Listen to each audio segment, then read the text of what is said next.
All right. So good afternoon, everyone. I'll start by saying how proud I am of today's vote on the new rules for proxy voting in plenary for members during pregnancy and after giving birth. This is a huge milestone that took decades for us to get here. Let me thank, first of all, my fellow colleague, Rapporteur Juan Fernando López Aguilar, and everyone involved for their hard work on this file. It was hard and it took a long time to get to this point. When I was elected President of this House, I set out to make it more transparent, more efficient and more modern. And this means that we adopt comprehensive reforms, that we can reassess current practices, and that we can modernise outdated rules. And I think today we can all agree that we have taken another step in that regard.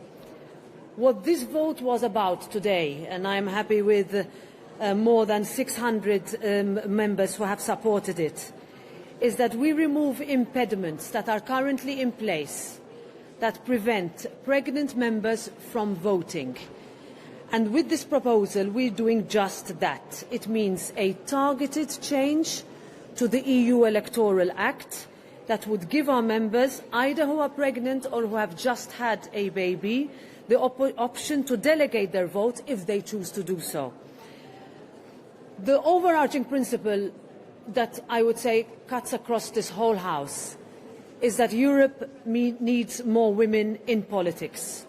In this Parliament today, only 38% of members are women. This is not enough. So the message we wanted to send today is that this is what equality should look like. We must encourage more women to stand for election. We must empower them to take their place at the decision-making table. This is what today's vote is about. It's just the beginning. We now look to the Council and the Member States, all of them, to get this done as soon as possible. Thank you very much. Good day to you all.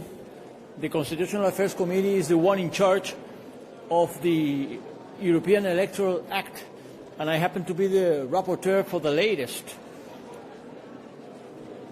proposal adopted by the Constitutional Affairs and then by the plenary to reform the European Electoral Act, which dates all the way to 1976, 50 years. And of course this Parliament has grown so much that it's obvious that it needs to be updated. And we keep an eye on a larger proposal, a more ambitious proposal to reform the European Electoral Act. But we couldn't miss this chance, which was long overdue, to respond to the demand of so many of our colleagues, pregnant MEPs, about to give birth or after giving birth, who have not been able to exercise the parliamentary voting rights. And we have sorted out that demand. We have responded positively. We couldn't miss it. So yes, it's a pragmatic approach. It's a step in the right direction. It'll not be the end of it. It's been said that many members would also like to widen these voting rights for fathers-to-be for the sake of shared parenthood. Not only women who are pregnant or about to give birth or after giving birth, but also men. But we had this chance to have this adopted in the expectation that now it's to the Council to make up its mind by unanimity, which is required to reform the European Electoral Act and then transpose it to national legislations. But we have done our part. Through this pragmatic approach, we have made a step in the right direction. We have said yes to the voting rights of our female MEPs, colleagues, which are to be granted and assured their parliamentary voting rights. So we hopefully have made a move in the right direction, which will bring the Council to our negotiation in the table so that we widen the scope, hopefully anytime soon. But yes, we have made our part, so we are happy to contribute. Thank you.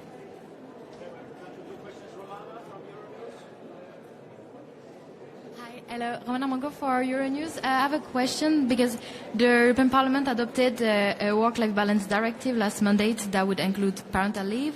And now why the concept of paternal leave is such a big debate? What has changed? And also I was wondering if you would continue to try to include parental leave in the future in the rules.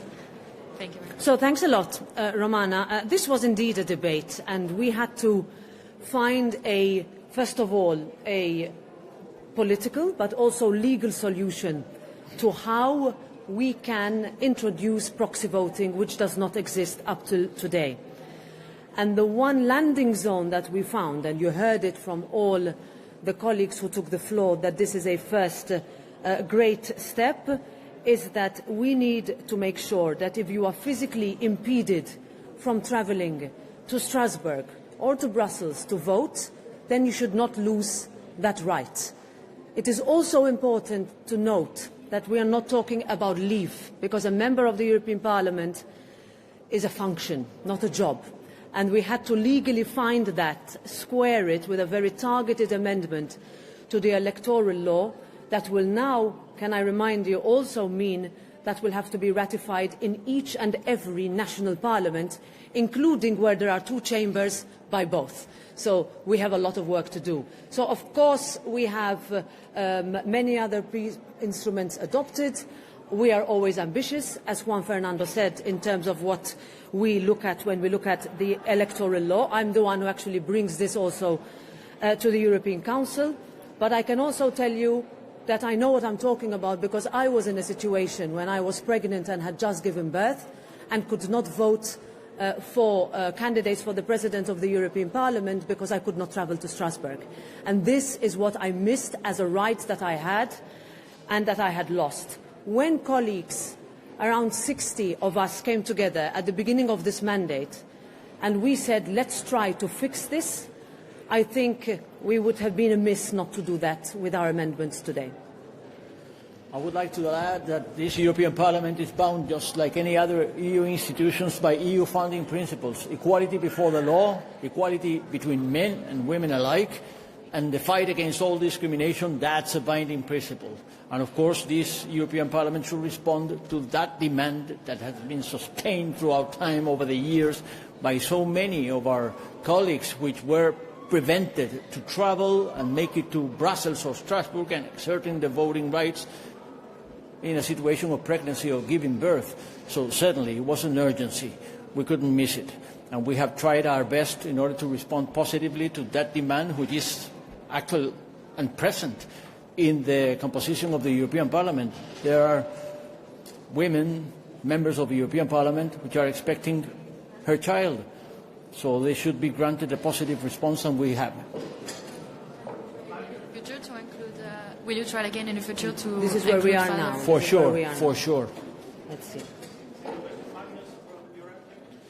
Thank you, Magnus, with Euractiv, and thank you for taking my question. It's a bit in the same vein as Roman's good questions.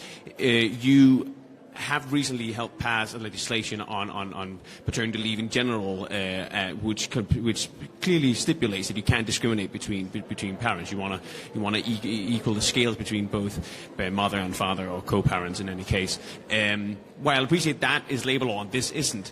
How do you feel about now passing or pushing to pass the rules in the Parliament that goes against that exact spirit? That's my first question. And the second question is that the Danish presidency has at least indicated that they were open to see if they could push through a more ambitious deal than this, also including dads or co-parents.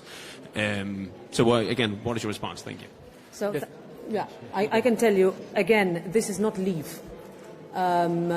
A job, the work of a member of the European Parliament as elected by their national electoral systems grants them that seat because of the electoral system that we need to respect. And that's where we started from.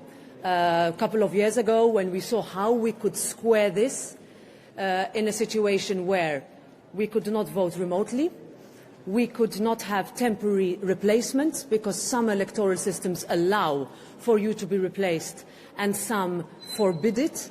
And therefore we said we can only find a way if there is an agreement on physical impediment. And physical impediment for you not to travel, either when you're pregnant, when a doctor tells you you cannot travel after a certain week, or just after you've given birth, especially if you've had complications. Optionally, you can give your vote to another colleague. So this is something that we found that could bring us all together in common, but also that could bring our legal services together. So we had our services that sat with the legal services of the different institutions to see where we are at the moment, and also to make sure we get it through. Because the last thing I would want is to have something that is not implementable by national parliaments, and that's what I'm going to try to do, one by one. As for me, my 1-minute presentation of the outcome of the negotiations within the Constitutional Affairs Committee asking for a positive vote for this reform of the Electoral Act, I bothered to highlight and underline that we have adopted a much more ambitious electoral reform, a much more ambitious proposal for reforming the European Union Electoral Act, which is pending from the decision of the Council now, and the Council must take a decision to negotiate with the European Parliament by unanimity. And that is an explanation good enough to understand how difficult to come to terms with the Council when it comes to the European Union Electoral Act, which, by the way, is the ground on which we happen to be the only directly and democratically elected institution in the European architecture. Because of that European Union Electoral Act, to reform it is not an easy task, but we have known, according to our conversations with their repairs, with the representatives of the member states, and particularly through the Danish presidency, which is the current rotating presidency of the Council of the European Union, that the point could actually be achieved, successfully achieved, if we stick to the demand of granting parliamentary voting rights for pregnant women before giving birth and after giving birth. So we stuck to that limited targeted with the expectation that we will get a positive reaction from the Council, and we will bring the Council to a negotiation for a further, more ambitious reform of the Electoral Act, which will mean, for sure, widening the scope, also for the sake of shared parenthood, for those members who are about to become fathers, not only those who are about to become mothers. But this point was clearly made by the Council, that it would be granted green light with unanimity. The sooner the better, fast track, expedited procedure, and we didn't miss the chance. We did it. Thank you.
Ladies, please come in.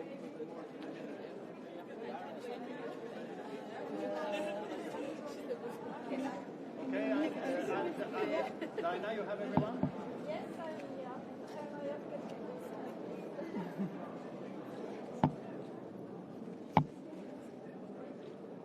Okay, look here, please.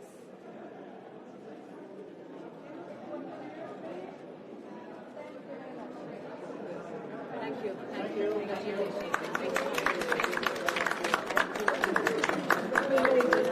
So far. Yes.